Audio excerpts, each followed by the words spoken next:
This is the Rayner Family Podcast, and we're here to talk all things mental health. I'm Emma Rayner. I'm Becky Rayner. I'm Jenny Rayner. And each Friday, we're going to come to you with a new topic that affects your mind and how to better manage it, with special guests and lots of fun. Here we go. So we're from the Lucy Rayner Foundation, a charity set up in 2012 after our sister and daughter took her own life. We basically provide a 360-degree service where we educate and promote and campaign about the signs and symptoms in mental health. We have many groups, lots of it are on our website, but we also are providing a women's group that's starting on the 20th. So if you're interested, let us know. We do counselling, support groups, men's groups, and lots more. So today's subject is about grief. Mum, what would you say grief is? What's the meaning? What would you say? Okay, so I like to open with a little bit of a quote. So I think that grief is the price that we pay for loving someone. And that quote was from the Queen. Ooh. So I think the topic today that we're going to talk about is all about grief, what grief actually means for you, how to manage and handle your grief. It's a really important topic because I feel that the whole nation is going through a grieving process. So yeah, let's delve a bit more about it and see where it takes us. So Mum, you're going to start off with your quick fire questions. Here we go. So my quick fire questions to the girls is, Emma, Yeah. what do you grieve about? Food. Oh yeah, because you're on a diet, aren't you? Good answer. Yeah, I mean, at the moment, I'm just grieving a bit of normality. I'm one for routine, and I just need to get back into a normal routine and a healthy lifestyle. Becky, what do you look forward to? Ooh, holidays. I've had to cancel so many holidays in the past year. We even had a holiday booked for March. So yeah, I'm really looking forward to booking a holiday and sitting on a beach. That's a form of grief as well, isn't it? You're grieving for what could be, where you could be right now. And the fact that most years we at least have one holiday, maybe two if we're lucky. And the fact that we haven't been able to do that is, it is a form of grief. Emma, makeup or no makeup? Makeup. What about you, Becky? Sorry, I've got to ask you as well. I would say no makeup. I'm a no makeup girl. I mean, I think I'm a no makeup. Yeah. I'm naturally beautiful. When I'm going out, then I'll wear makeup. But on a day-to-day basis, I'm a no makeup girl. I'm a bit of like a tinted moisturiser type of girl, and an eyebrow girl, and a mascara girl. I'm basically a makeup girl. Full on. Becky, what time do you get dressed in the morning? Oh, depends on what day it is. If the baby's going to nursery, it's 8 a.m. If it's, and on a Monday, if it's Tuesday and Wednesday, maybe about 9 o'clock. Actually, I'm lying. Since lockdown, it's been about 2 p.m. on a Tuesday and Wednesday, I'm not going to lie, I've been in my pajamas till about 2 p.m. Yeah, I wish I kind of have to come to the office. So I'm up and out of the house at the latest 9 o'clock to be at the office for 9:30. So I haven't got the luxury of sitting in my pajamas. Lots of Zoom calls, lots of people to talk to. So yeah. Okay. Busy women, mother. I I'm know. surprised we've got you on this. Any more quick fire questions, or are we done? No, that was it. That was it for now. That was fun. So we're talking about grief, and I think because we're hosting the show, we should share what grief means for us and how we dealt with our grief when Lucy took her life. So Emma, let's go to you first. Uh-oh. How did you deal with grief? What did your grief look like? So I'm a very open person. So I think for me, I needed to vocalise how I was feeling. And at the time, I didn't really want to put it onto you guys because you were going through it as well. So I didn't want to make you upset. So I think for me, it was hard. I think I kind of like held it in quite a lot. And even now, like my friends will say, you never really speak. I mean, when I'm drunk, sometimes it comes out, I will have a little meltdown. But I don't really speak about how I felt. And I would leave that to when I saw the bereavement counsellor. So that really helped me. But I can't even remember. It's such a blur now that I don't even remember how I dealt with it, but I just know that I did, if that makes sense. Yeah, what sort of emotions do you think you went through? So I definitely had a lot of guilt and a lot of what ifs. Yeah, I definitely had my most one was guilt, because I felt like I was the elder sister that I should have maybe tried a little bit harder. And we was always like at each other's heads, like fighting quite a lot as kids. So I had that guilt, as I wish I spent more time loving her than being like against her. But I guess it's just the guilt that I had for it. What about you, Becky? Well, it's weird. I saw something online yesterday, and I just wanted to share it. The way in which we experience grief is unique to each other, and it can all depend on different factors. So it could be your beliefs, your age, your personality, your support network, and your health and your background.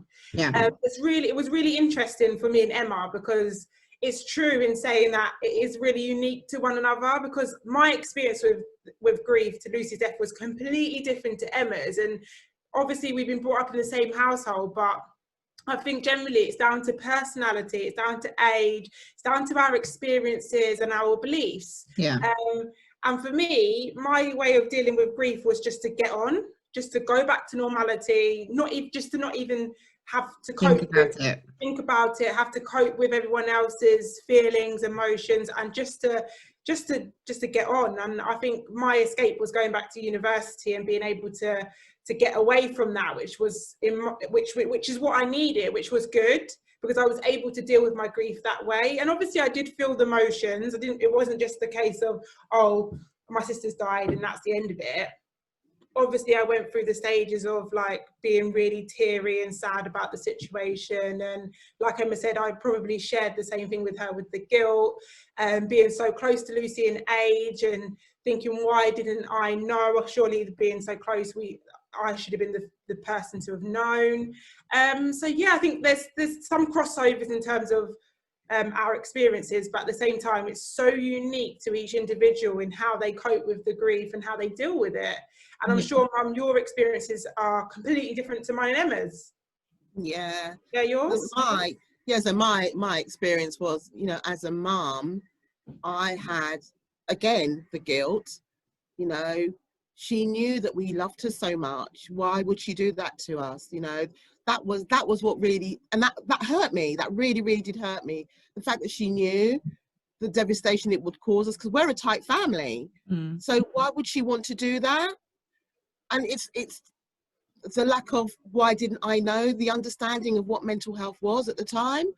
I didn't have enough knowledge to really be able to support her. And even though I had a nursing background and I thought myself to be quite aware, I didn't know enough. I didn't know enough to support her. And that really grieved me, that I wasn't able, and she couldn't come to me to say, I'm feeling this way, and even thinking back now, it still makes me a little bit upset, the fact that, as a mum, I didn't see it. So I didn't go through the anger. I wasn't angry with her. I got to a place where I realized that it was her doing, that I wasn't responsible for her death. It was all about her. She did that. So I eventually realized I couldn't take on that guilt. But the need to understand mental health presented itself. And the fact that if I didn't know about it, there must be so many people that just don't know what they're looking at. They have their young kids, even in themselves and their friends and family. If you don't know what you're looking at, how do you know what to do about it? So that then became like something that I focus on. And the focus was the thing that got me through that. And obviously I'm quite spiritual, and I believe there is life after death. And I think that helped me as well. Because of that, I knew that our spirit goes on. So death is part of the cycle. We were born and we are born to die. So that for me was an acceptance. Although hers was premature and she had so much life in her, I knew that we have to die. So there was already an acceptance that death has to come to us all. And she wrote that in her note.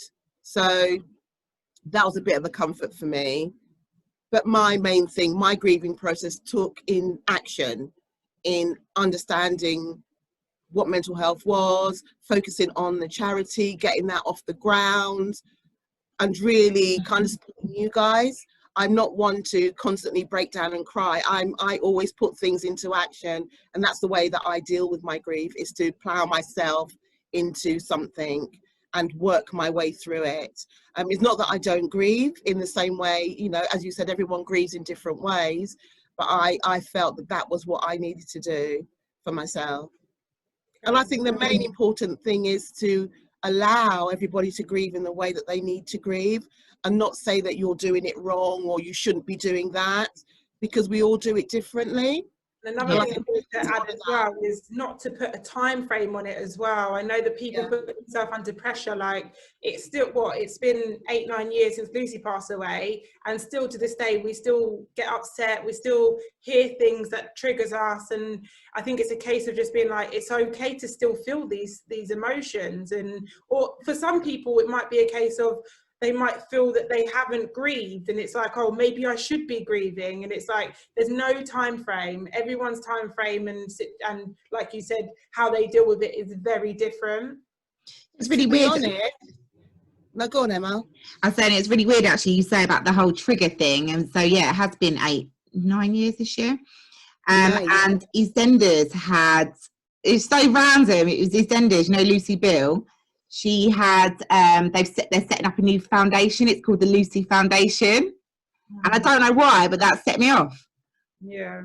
Because I was like, I associated Lucy's death. And then I was like, oh, actually, we've just done that, Lucy Rayner's Foundation. That's actually because of my sister. And then I went down that whole.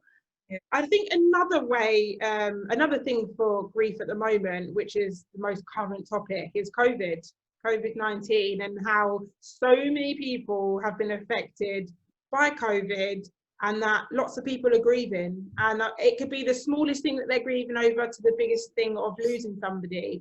I just wanted to touch upon something that I've grieved about recently, and then we can maybe look at other ways that people have probably grieved. I know it might seem really silly to some people, but to other people it's huge. But maternity grief, from some people's perspective of actually falling pregnant and the whole process of actually having a baby and not being able to share the scans with their partners, not being able to do all those things that they would have done in the pre-pregnancy stage, to even after having a child, which is my experience, and having basically feeling like you haven't had your maternity, not being able to take your child swimming. My child's 15 months now and he's never swum before. I've never been able to put him in any water because of the classes being closed. Baby groups, not being able to go to baby groups. Luckily, because the nurseries have stayed open, he's been able to attend nursery. But just in general, I think for a lot of mums, they're struggling at the moment to be able to give their children all these experiences that they should be doing in their first year of life, and it is implementing on their social aspects, and we do see that. So I thought that was a really, really important point to pick up on, that grief isn't necessarily just the loss of somebody, it can be the loss of something that you love or something that you're looking forward to. And I think people's maternity is one of those. Yeah, and also as well, like when there's been like newborns recently while we've been in lockdown and not being able to see their sort of nieces or nephews or, you know, grandchildren. Grandparents, yeah. Yeah, so that must be really hard. But it's also about forming attachments to other people. You know, if young babies are being born and all they're seeing is their parents, and they don't see their grandparents, they see their cousins or uncles and aunts, the wider extended family, when it comes to the lockdown being lifted, they don't know who anybody is. They don't have the social skills to reach out or learn from other people. You know, they're going to have issues about leaving their parents when the time comes for them to go to school. What's that, Becky?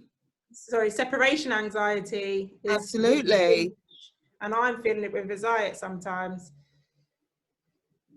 But it's even that, you know, grandparents, I'm a grandparent, and not being able to see my grandkids, it's also, I grieve about that, you know. I long to see them when we're in lockdown. I mean, normally we see each other on a regular basis, but all we're doing is it via Zoom, or you send little videos for me to see their development, but I want to see it physically. I want to cuddle from them. I grieve about that. And there must be other grandparents, you know, grieve about not seeing their grandkids.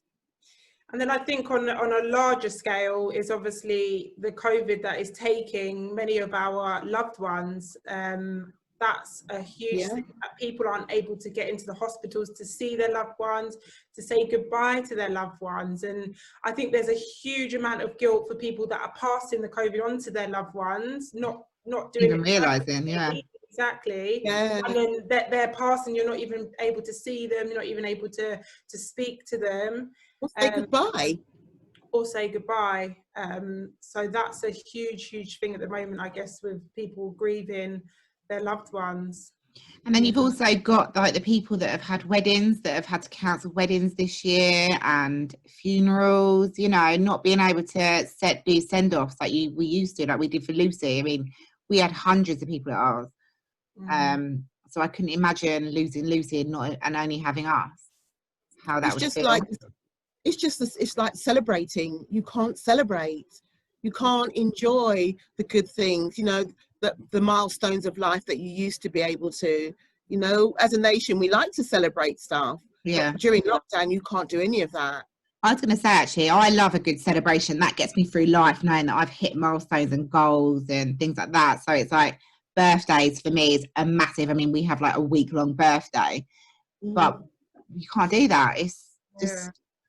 So even for me, last year it was Isaiah's first birthday, my 30th, and we didn't get to celebrate. I mean, we made the best of a bad situation. Obviously, Emma, you done a huge celebration for me, but we wasn't able to. And Mum, sorry. That's all right. It was mainly Emma. On the grand scale, I mean, I wanted to do an all-white party. That was my vision of having a huge hall with all of our friends and family. And we got to the last month, I was holding on, and obviously those dreams got shattered. And that's what it is. It's a grief, isn't it? Never going to get those years back, and you just have to live with that. And I think. And then there's those that have lost jobs, they've lost their homes, they've lost their business. You know, that grief alone is, what does that life look like for them moving forward? That's got to be so hard. Yeah, I was talking to one of the mums at school the other day, and she was saying that she's been furloughed, and she's literally on like 20% of her wages or something like that. And she was like, I just don't know how I'm going to cope. And you don't really realise, do you, until you speak to other people, how it really is affecting everyone and like people's well-beings and lifestyles and things. Yeah, I don't know if you've seen in the news recently, the food packages that are going out for the free school meals. It's just like one apple, a couple of potatoes that are supposed to last a week's worth of food for 3 children. It's a disgrace. How are people, even like finances, having to look towards the next week of how they're going to feed their own children? It's really hard hitting. Yeah, and then obviously we've got the mental health side of things. I know from my experience, my mental health really deteriorated the last week from the second lockdown. Not just because it's lockdown, I just think it's the normality side of things, and is life ever going to be normal? It's like the whole unknown. What is next? What am I doing? Like, I just feel a little bit lost. So I feel like if I'm feeling like that many people must be feeling that. And I have seen quite a lot of my friends that have been doing the homeschooling. They've been struggling as well and having the whole meltdowns and cries and things like that. So. And like the quote I said earlier, in terms of like how it is linked to grief, is the loss of identity, the loss of your freedom, the loss of your expectations and your goals that you've set for this year, when you don't meet those goals that you've had set out for the whole year, how you grieve it, because it's like, I haven't been able to accomplish what I've wanted to do, and it's hard. And then I think as well, another thing is the restraint it's putting on people's relationships, having to be in a house with your partners. I know that some people, it's not being at home with dad. I imagine. Yeah, I know that people are going through divorces because of lockdown and the pressures that is placed on people. Relationship breakdowns. These are things that are real. These are things that are happening due to COVID, and people are grieving these situations. So I really do feel for people. And I think if anyone's listening to this and they're relating to any of those points that we've heard, it's normal. We're all in it together. Yeah. It's so normal. You're not feeling alone in any of them parts. I think a lot really and truly, the whole nation is grieving. Because, you know, before 2021, we were all saying, God, let's get rid of 2020. 2021 is going to be the best thing ever with the lockdown lifted. Actually, in reality, this could be far worse. Yeah, I genuinely prepare ourselves. I generally thought it was going to finish at Christmas. That might be so naive of me, and I am probably naive, and that's probably why I'm in a state of shock. But I think it's more having the hope, Ev. It's not naive, it's having hope. And I think a lot of us had hope that the beginning of this year was going to start off to a really good year, and it hasn't. No. Well, let's hope that we can get lockdown done and we can enjoy summer and have gatherings and barbecues and enjoy the sunshine. Shall we move on to a more uplifting factor of the what can we do? What can we do to help ourselves and help each other? That's the question. Yes, I think the first thing and first foremost thing is facing your fears, accepting your feelings, accepting your feelings and facing them, knowing that, okay, this is what I've been presented with and this is how I'm going to deal with it. I think that's the first thing, is just accepting it and just sitting with it and being like, it's okay. It's okay to grieve. And where do we go from here? So I just want to butt in on that bit. So I had a massive meltdown the first day of homeschooling, like to the point where I thought I was having a mental breakdown. And then I kind of sat and spoke to myself and just said, look, reality is it doesn't need to be perfect. I have to just do my best. Stop putting so much pressure on yourself. So I faced the fact that, yes, I've got to do homeschooling and I'm going to do the best for my children that I can. And it doesn't need to be perfect. And that is really basically, I've faced that and I've come up with a solution. Exactly. Good girl. So you're doing so well, Em. I think everyone that's homeschooling, you know, hats off to you. It's difficult, especially if you've got more than one child. Having 2 or 3 children to homeschool at the same time, that has to be like hugely hard. So, you know, kudos to you all who are homeschooling at the moment. Well done, guys. Proud of you, mamas and daddies. Hercules. 2, accept that grief can trigger you in many different ways. And again, accepting those emotions. I want to share something really quickly with you. I had a dental appointment yesterday just to have my teeth cleaned. I haven't been for like a whole year and I thought, I need to get it done and blah, blah, blah. So I sat in the chair and she, obviously it was a deep clean, and she put injections in my mouth and it was all numb. And as she was scraping my teeth, sorry to be so graphic, as she was scraping my teeth, I had this overwhelming panic come over me. Now, I don't have panic attacks, but in this instance, I could feel really claustrophobic that she had her hands in my mouth, the suction thing was going, and I had to really focus on relaxing myself and deep breathing. So, you know, even the resilience of the resilience can still have moments of panic. And that really shocked me. So I had to kind of say to myself, oh, Jen, this is normal. You know, this is abnormal times and you're going to feel the pressure of it all. So I just had to breathe it through. In the end, I couldn't wait for it to be over though. But once it was over, it's like, wow, that's a revelation to me. That's what it feels like to feel anxious, you know? So you all might still be feeling new things, new emotions coming up that you've not felt before. But again, it's normal. Yeah, no, I totally agree, Mum. Moving on to another top tip is self-care. We say this over and over again, the importance of self-care. If you're looking after yourself in other areas, then your mental health will naturally follow. So making sure that you're getting ample amounts of sleep. Sleep is so important for us to be able to function throughout the day, to be able to work, to be able to look after our kids. I know that I had a really bad night's sleep the other night with Azai, and the whole day was just a wipe out. I was the worst. So make sure you get good night's sleep. Your diet, your nutrition, trying to eat as healthy as possible. I know it's hard for us at the moment and we do like to indulge, but try and stay as clean as possible, because all of the nutrients are going to help you too. And physical, just trying to get in a little bit of exercise daily, just to keep that aspect as well looking good. And as well with self-care, it doesn't have to just be sleep, diet and physical. Self-care can be anything. Like we said previously, it can be just even taking a nice long bath to relax. Just looking after yourself really, and then with that your mental health is going to follow, and hopefully you'll feel a lot better for it.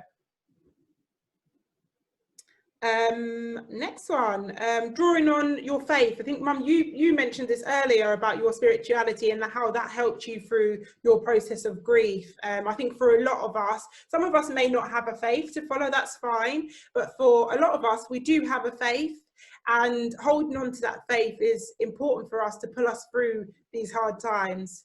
So really focusing on that as well is important. Can I just quickly say, but I also think listening to positive things like a podcast that's quite inspirational will lift your mood. Yeah, so I think doing that, and maybe other spiritual practices, listening to nice music, calming music, and doing things that you really love is also, I class as spiritual. So it's not just going into a church and sitting and praying to God. I think there's other things that you can do that's quite spiritual, you know, that feeds your soul in a nice way. Yeah, I love music. Music can change me in seconds. So I had a bit of, I needed to get out of the house last night. So I left Aaron with the kids and just drove to Tesco's. But I put all my Disney songs on and just had a good old sing. And I felt amazing. Hakuna Matata. And I felt amazing. Said that, I watched the Moana film. Oh, yeah. I watched it with the boys before the lockdown. Your boys, Emma, before the lockdown. Yeah. And I cried. You love my eyes out. I also think that crying. Anna. I think crying is so calming and cleansing. So sometimes having a really good cry can help too. Definitely. And then I think the last one is obviously seeking out the right kind of social support, whether that be friends, family, support groups, or a therapist or a counsellor, just any person, any focus group that you can find that's right for you to help you along with the process, really. And we have, thanks, Bex. And we have three things that you can do that our charity can help you. So we've got a men's group. If there's any men's listening, you can join our men's group.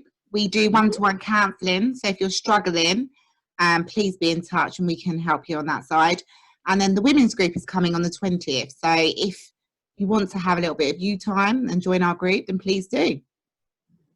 But also, stroking a pet can be very calming and lovely. You know, having an animal that loves you, they give such unconditional love.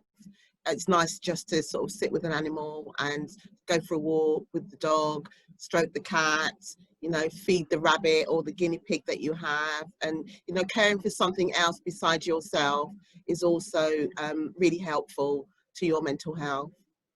Emma, spinning wheel. Woo! Just have. Go on then. So we have the Lucy Rayner wheel. Wheel of Doom. And the wheel of happiness. And we're just going to leave you on a high. So we're going to spin the wheel and we're going to see what the subject is. Ooh, Action. So action means go out and do something that makes you feel good. If it means going for a run, if it means just going for a leisurely walk with your pet, if it means just sitting in the bath and, you know, lathering yourself, if it means doing some yoga or some form of exercise. It also might mean something productive. So it might mean, I don't know, get creative. Content insurance. Yeah, content insurance yesterday. That was my tick. So that might be something that's been bugging you that you need to do. It might mean get a pot of Vaseline because your lips are dry. You know, just. Or it might be something on your list that you've been meaning to do for a little while. I've got some scuffs on the walls that Iffy keeps telling me that I need to paint over. So I'm going to take action and I'm going to do that. Or it could be playing a musical instrument. I play the flute. My flute is lovely. It's calm. It's calming for me. I know, but Stuart, I'll play the same tune over and over again. But I love it. Learn to play an instrument. Okay, Jenny, you're going to let everybody know what we are doing next week, or we're going to keep it a secret and let them know mid next week? So next week, I have no idea what we're doing next week. I don't know either. We put her on the spot. So, if you've got any ideas, guys, that you want us to talk about next week, send them in. Comments. And we'll come to you with a new topic. Yes. Mum, do you want to peace us out? So thank you, everybody, for joining us for our little check-in group. We're going to be here again next week, same time, same place. We'd love to see you. So stay safe. As Boris would say, distance, space, stay safe. Peace out. Love you all. Bye. Bye.